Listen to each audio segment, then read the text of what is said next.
From the bustle of the streets of Kampala to the misty mountains, this is Uganda.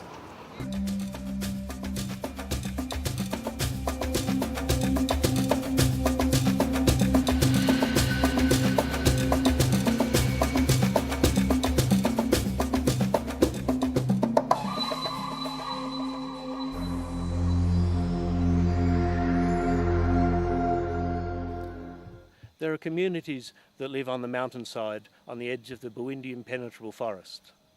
Usually they're only visited by scientists and a few tourists who are going in search of the mountain gorillas.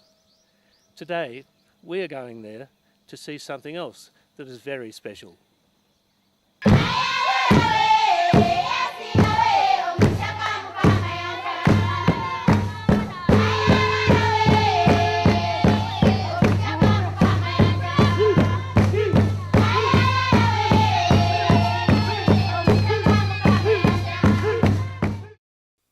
This happiness is an oasis in a sometimes harsh and brutal environment. It is an area where the community is ravaged by the scourges of illiteracy and poverty. The men may take many wives and typically have 5 to 8 children. 10 or 12 is not uncommon. Poor sanitation, alcoholism and domestic violence are a part of life. Religion and superstition exist side by side, and witchcraft and child sacrifice are practiced. It is against this background that the Bwindi Orphans Development Centre, or BODEC, and its school were founded. We had many problems after 1998 of children begging. Most of the children are not going to school, only stay on main road, using the word Mzungu, say Mzungu, give me money, give me food and pens and sweets. Sanitation hygiene was very poor.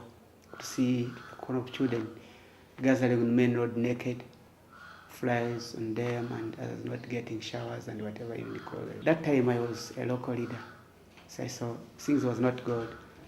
To see that the behaviors and the habits was bad of children begging. The biggest problem we've got with the staffs is the confidence. They expect a bigger pay, because when you look at the environment of Bwindi, it's quite expensive to live in Bwindi. Meals, accommodation, transport for the staff when they want to move, it's quite expensive. And the teachers is actually the foundation of a school, because when the teacher is happy, he will teach the pupils happily, and even the pupils will love the teacher will love the pupils, and the teacher will love the school. If we get enough funding, we shall have also to increase the salary of our teachers. And not only teachers, there are even these other workers, casual workers, because they are also very important. In our people, we have small children. They have to be bathed, they have to wash clothes for them, they have to take them to everywhere. Graduation day for the children of Primary 7. This is their last official day before hopefully moving on to high school. I attend a meeting where large numbers of the villagers come to see the children and quiz the school management committee in the presence of the BODEC director, clergy and staff. They hear that in just 3 years, the school has risen from quite average performance to having the best academic results in the entire district.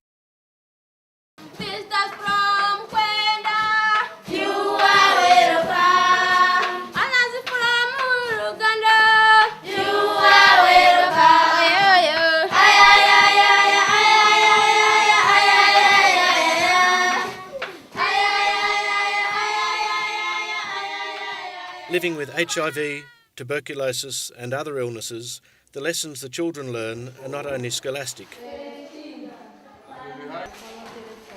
Their training in personal hygiene, healthcare and nutrition filters back into their families and the wider community.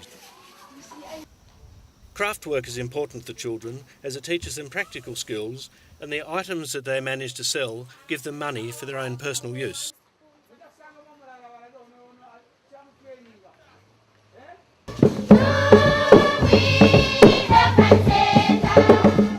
Music and dance are part of life in Ugandan society, and the children sing and dance every day. Tourists sometimes drop in and often choose to buy crafts, or make a donation or sponsor a child. Unfortunately, a high proportion of the children do not have sponsors, and whilst every effort is made to support the most vulnerable, if the sponsorship is withdrawn, from time to time, some have to be returned to the community. Last night, a young man from the village was walking home in the dark, and at this spot he fell in the river and drowned. His name was Ben, and he left a widow and 5 children. Now, without the orphanage, their future is uncertain.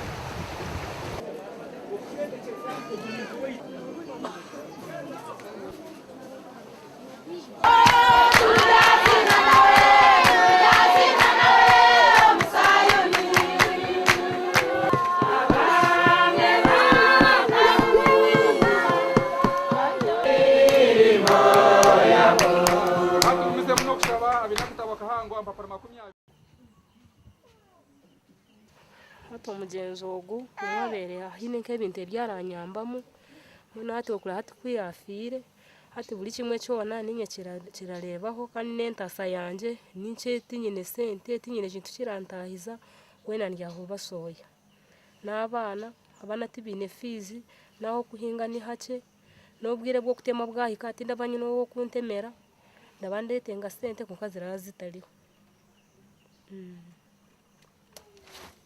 We have just seen a very brave Kedress with 4 of her 5 children. Her situation is desperate. Her house has no door, she has no toilet. Now she has no husband and her children have no father. But her story is typical of so many. If you would like to help these or any of the other vulnerable children like them, there are many ways you can help. You can sponsor individual children like the 3 boys that I support. You can sponsor a teacher or a specific project. Or if you have time, you can ask to come as a volunteer. Visit our website, send an email, or write to the Bwindi Orphans Development Centre.